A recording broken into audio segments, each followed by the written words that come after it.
Bonsoir à tous. À la une de l'actualité en an, c'est le temps qu'a mis Mahamat Ahmad Lazina hors du pays.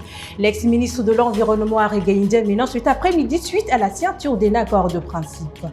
L'autre titre de cette édition, la Société nationale de l'électricité a lancé une campagne de recouvrement de ses impayés pour faire face à la canicule. Bienvenue à tous.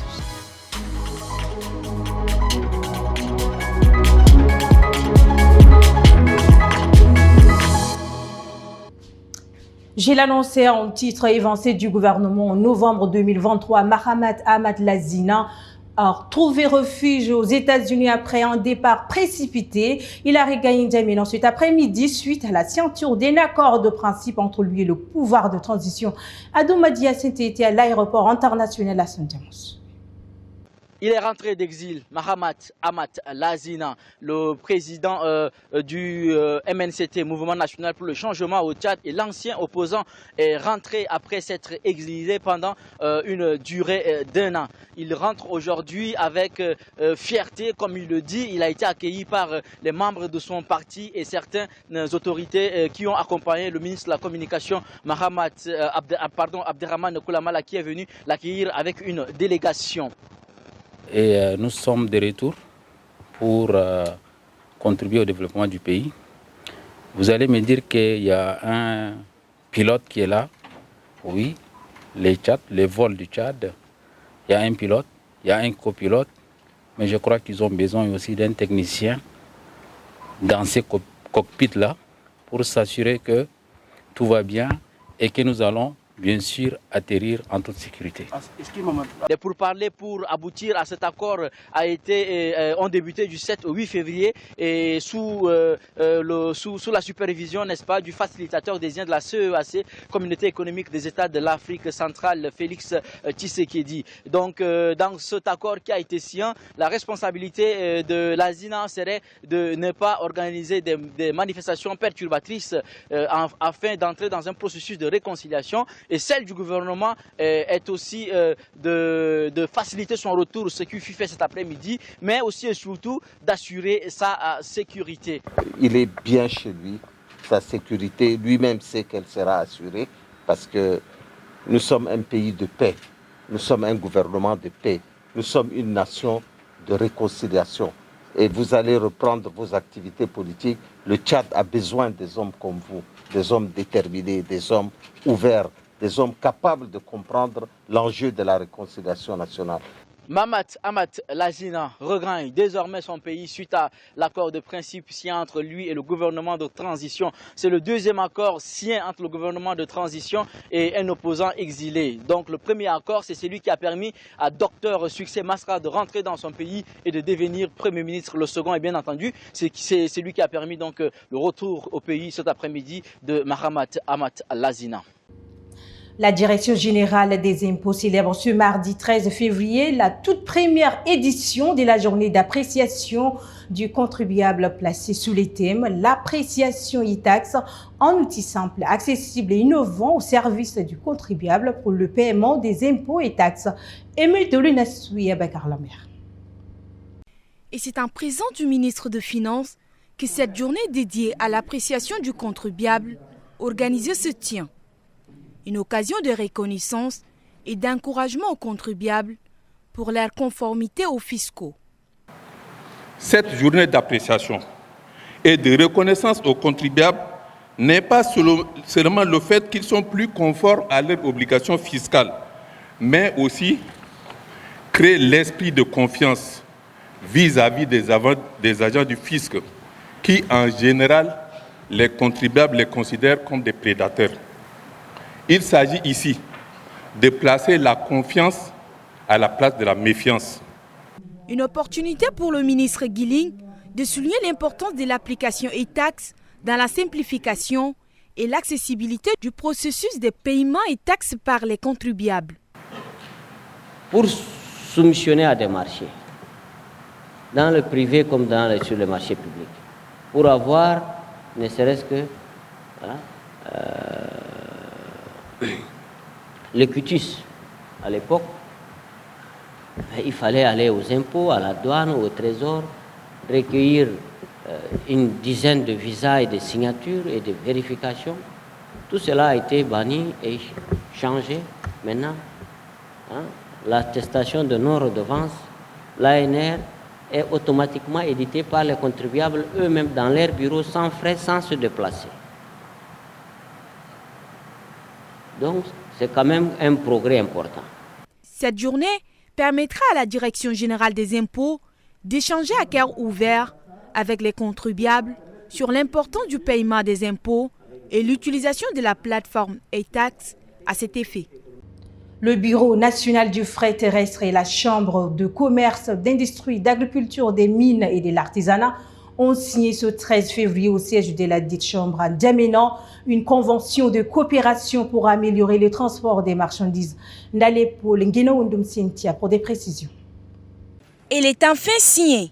Cette convention entre le Bureau national du fret terrestre et la Chambre du commerce vise à fluidifier le transport des marchandises. Le Bureau national de fret terrestre du Tchad et la Chambre de commerce sont effectivement engagés dans ce processus depuis des années. Et donc, ils sont également condamnés à travailler ensemble pour améliorer le climat d'affaires dans son ensemble à travers l'amélioration des activités des corridors, mais également d'avoir des informations fiables sur les échanges entre notre pays et les pays frontaliers.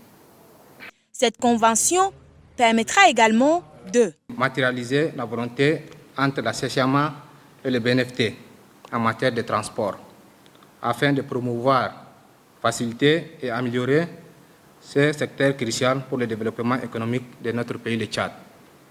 Cette convention nous permettra de développer un cadre de concertation, de collaboration, de partage d'informations économiques et statistiques.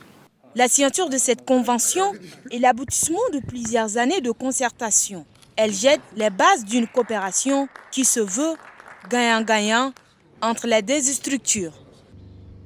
Le directeur général adjoint de la Société nationale de l'électricité, Tao Hamia, a lancé ce mardi 13 février l'opération de recouvrement des impayés. Cette initiative vise à renforcer la caisse de la SNE afin de faire face aux besoins de la population en période de la canicule où la demande en électricité est forte. Tango Beif. Renflouer la caisse de la Société nationale d'électricité, c'est la mission assignée à ces agents de la SNE. Ils ont 45 jours pour recouvrir les impayés de la société. C'est une manière pour celle-ci de faire face à la canicule. Nous avons des producteurs privés qu'on paye, nous avons nos centrales qu'on doit entretenir et la canicule approche, là nous sommes toutes, et l'État fait sa part, mais nous aussi nous devons faire la nôtre. C'est pourquoi nous avons lancé cette campagne pour pouvoir essayer de récupérer ce que les mauvais payeurs nous doivent et régulariser ceux qui ne sont pas en règle. C'est surtout ça la raison de cette campagne. Cette campagne de recouvrement lancée ce matin se tient à l'entame de la période de la canicule où la Société nationale d'électricité dessert difficilement la ville de N'Djamena en électricité. Le ministère de la fonction publique et du dialogue social a organisé une journée d'information et d'orientation à l'intention des délégués provinciaux ce 13 février au centre de formation professionnelle de N'Djamena. L'objectif est de renforcer les capacités des agents de l'État en vue de relever les défis de la fonction publique. Plus de détails avec Judith Kamtar et Boyom Krios. En 24 heures, ces 23 délégués provinciaux de la fonction publique seront recyclés sur ces principes. Le respect des valeurs de la fonction publique, celui axé sur la déontologie de travail et de même dans la bonne conduite, sont ça et là les objectifs de cette journée d'information et d'orientation présidée par la tutelle. L'objectif principal recherché est de permettre à tous les délégués que vous êtes d'être suffisamment imprégnés des notions relatives à la gestion de la carrière, à la gestion des carrières des agents de l'État. Les délégations provinciales visent donc à rapprocher l'administration des administrés et à instaurer une gestion de proximité de la carrière et de la législation du travail. Aussi, les orientations qui seront fournies permettront de mieux les outiller dans l'accomplissement de leurs tâches quotidiennes. Cette journée d'information et d'orientation permettra à ces délégués provinciaux d'avoir les bonnes pratiques des administrations publiques les plus performantes. Autre chose à présent, Pulchéri Golnodji se bat depuis une année contre le cancer de sang. En dépit des interventions chirurgicales sur son sein gauche, sa situation va de mal en pis. Désemparée, elle appelle à l'aide. Suivez son cri de détresse dans son reportage proposé par Nguénon Cynthia et Rolombaï Bonaventure. Cette main, Pulchéri l'a posée sur son sein qui risque d'être amputé. Victime d'un cancer de sein, cette jeune dame s'est fait opérer cette partie intime de son corps le 18 juin passé. Aujourd'hui, la situation s'empire. J'étais enceinte de 2 mois et le médecin m'avait dit que cancer avec grossesse ne vont pas aller ensemble. Si je garde la grossesse, je ne peux pas atteindre les 6 mois. Je vais mourir avec la grossesse. Il me faut me traiter avant de tomber enceinte. C'est comme ça. Ils m'ont demandé d'aller trouver des parents et l'auteur de ma grossesse pour aller les trouver, prendre une décision ferme. Comme ça, on est parti trouver les médecins à l'hôpital. On a accepté pour qu'on évacue la grossesse. Ils ont évacué, c'était la semaine passée. Inactive, c'est ce qu'elle est devenue. À 30 ans, Pulchéri a dû tout arrêter pour lutter contre sa maladie. Et seule face à son destin, elle implore l'aide des bonnes volontés. Et ils m'ont demandé d'aller me soigner le plus vite possible. Ils m'ont dit ça il y a de cela 2 mois.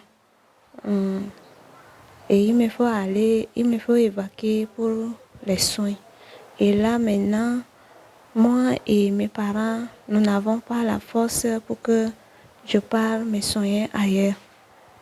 C'est comme ça que je lance un appel aux autorités, au Premier ministre et le président de transition et la ministre de la femme et toutes d'autres personnes de bonne volonté de venir à mon aide, d'aller me soigner et revenir.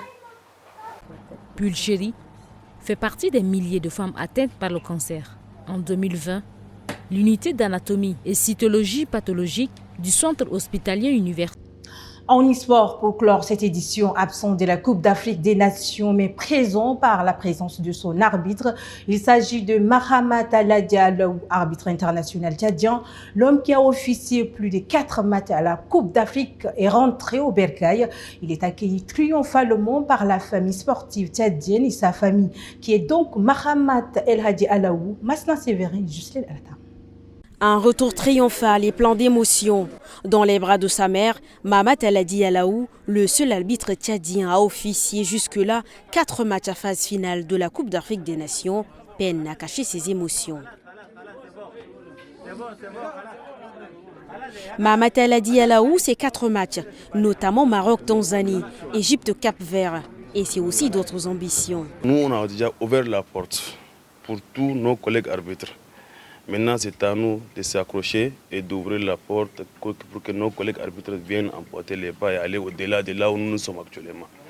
Et pour moi, je peux dire que c'est maintenant que je viens de commencer l'arbitrage. Tout ce que j'ai fait avant, ce n'est plus là. C'est maintenant que je viens de commencer l'arbitrage. Il y a le poids qui se repose sur mes épaules et on doit vraiment relever les défis ensemble. Le passage de Mahamat Aladi Alaou à la CAN est plus que jamais un lot de consolation pour des Tchadiens qui n'ont jamais vu leur pays participer à la CAN. Je vois un frère qui participe à la CAN, comme notre équipe nationale, ils n'ont pas participé à la CAN, mais je suis fier d'un frère tchadien, quoi. Le football, c'est un sport qui unit le peuple. Vous voyez aujourd'hui, tout ce monde est fier derrière une seule personne. Mahamat Alaou qui a fait notre fierté et qui continue par faire la fierté du Tchad, Inch'Allah.